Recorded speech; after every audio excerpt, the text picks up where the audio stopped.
Este edificio é a antiga sede da Cámara Agraria de Taboada, situado na Praza de Muñelos do municipio.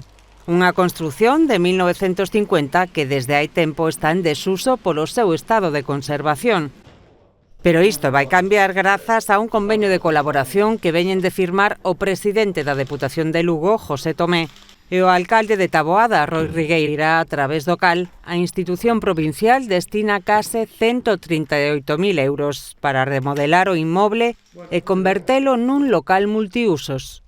As obras consisten na demolición da tabiquería interior, na incorporación de 2 aseos na planta baixa, a dotación das correspondentes instalacións de auga, luz e rede de sumidoiros, e tamén se vai substituír a carpintería actual, entre outras actuacións.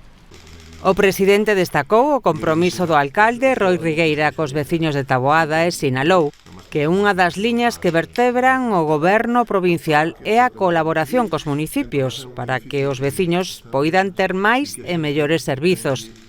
Con este proxecto, Taboada recuperará un edificio histórico no que organizar numerosas actividades e así fomentar a convivencia entre a veciñanza.